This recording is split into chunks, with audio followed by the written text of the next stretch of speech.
The holographic display flickered in the dimly lit command center of the UES Defiance, casting blue shadows across Adam Chen's weathered face. As humanity's youngest fleet admiral, he had seen enough alien politics to last several lifetimes, but this particular transmission made his jaw clench with barely contained fury. "They're doing what?" Kinza Malik, his chief tactical officer, leaned forward in her chair, her dark eyes reflecting the same incredulous anger that Adam felt burning in his chest. "The Galactic Council has voted to rescind humanity's membership," Adam repeated, his voice steady despite the storm brewing inside him. "Effective immediately. All human vessels are to be escorted to the Outer Rim territories. We're being relocated." Kinza's fingers danced across her tactical console, pulling up star charts and fleet positions. "Relocated? That's a fancy word for exiled." She paused, studying the data. "Sir, they're calling it the Terran Containment Protocol. They claim we've become too aggressive, too unpredictable for civilized space." Adam almost laughed at the irony. For 3 centuries, humanity had been the Council's favorite problem solvers. When the Zephyrian plague threatened to wipe out half the galaxy, it was human doctors who found the cure. When the robotic Nexus Collective went rogue, it was human engineers who developed the shutdown codes.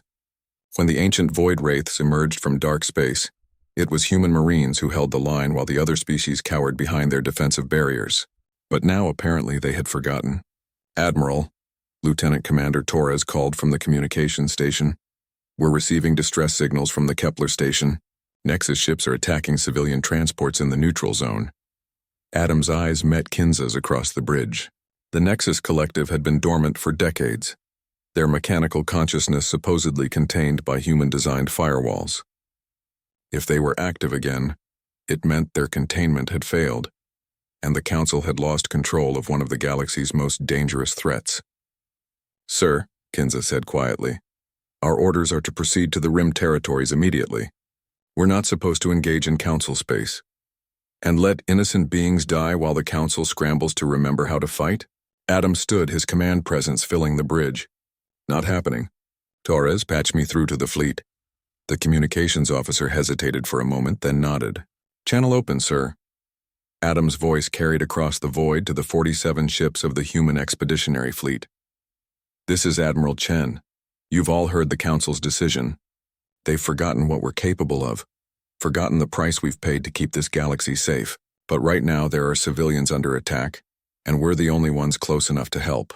I won't order you to disobey the Council's mandate, but I will offer you a choice. Follow me to Kepler Station or proceed to the Rim as ordered. No judgment either way." One by one, 46 ships responded with the same message. "Following your lead, Admiral."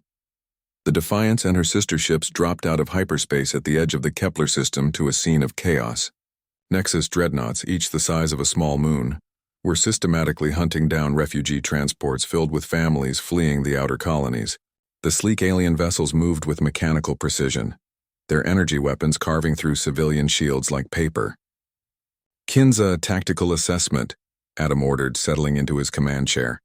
12 Nexus heavies, approximately 40 smaller craft. They've got us outnumbered 3-1 and their ships are bigger." She paused, a predatory smile spreading across her face.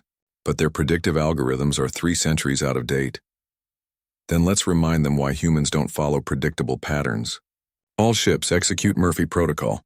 Show them what chaos looks like." The human fleet scattered like startled birds, each ship following seemingly random vectors that made no sense to Nexus tactical computers. But Adam and his captains had trained for this. Controlled chaos, the art of being unpredictable while maintaining tactical coherence. The Defiance dove beneath the orbital plane, her hull groaning under the stress of a maneuver that violated every principle of fleet engagement. Behind her, Captain Rodriguez's Indomitable performed a gravity slingshot around Kepler's third moon, using the celestial body's mass to redirect her course in a way that no computer could anticipate. Kinza's fingers flew across her console, coordinating point defense systems and targeting solutions with the instinctive precision that had made humans the galaxy's premier tacticians. "Target their formation leaders first," she called out. "Force them to adapt to new parameters." The first exchange lasted only minutes, but it shattered the Nexus advantage. Human ships struck like lightning, hitting targets from impossible angles before vanishing into new attack vectors.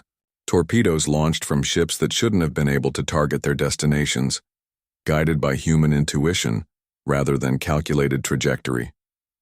"Admiral," Torres called out, excitement bleeding through his professional demeanor. "The civilian transports are clear, all refugees safely away." But the Nexus weren't finished. Their remaining ships began to cluster together, forming a defensive sphere that their programming suggested would be impregnable.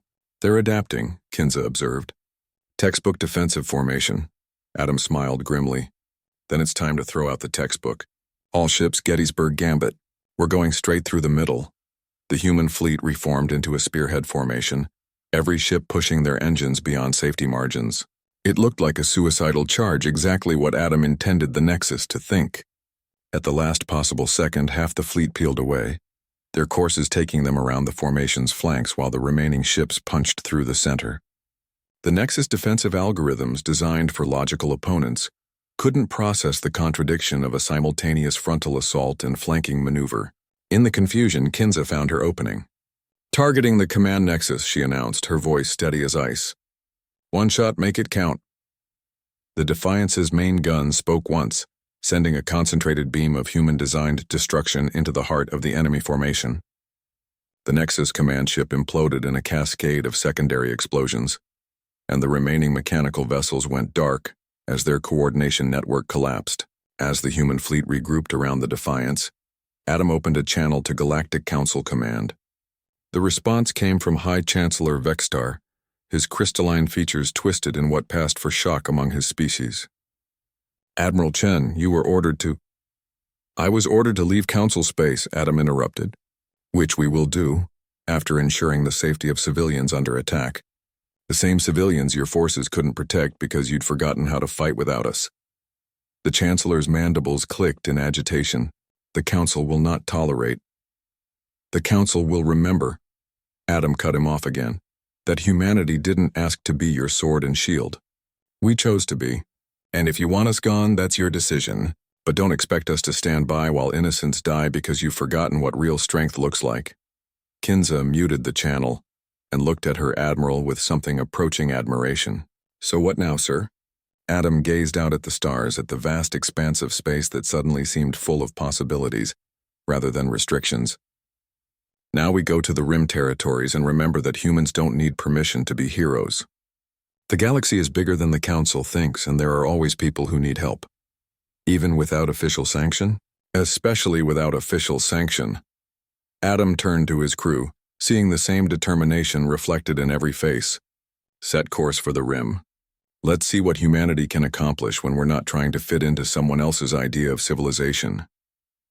The Defiance and her escorts turned away from Council space, carrying with them a reminder that the galaxy had tried to forget. Humanity's greatest strength wasn't their technology or their tactics, but their refusal to abandon those who needed them, no matter the cost. Behind them, the rescued civilians sent their grateful messages into the void, testimonials that would spread across the galaxy faster than any official decree. The Galactic Council had forgotten humanity's might, but the galaxy would remember, and in the vast darkness of the Rim territories, humanity would build something new, something better.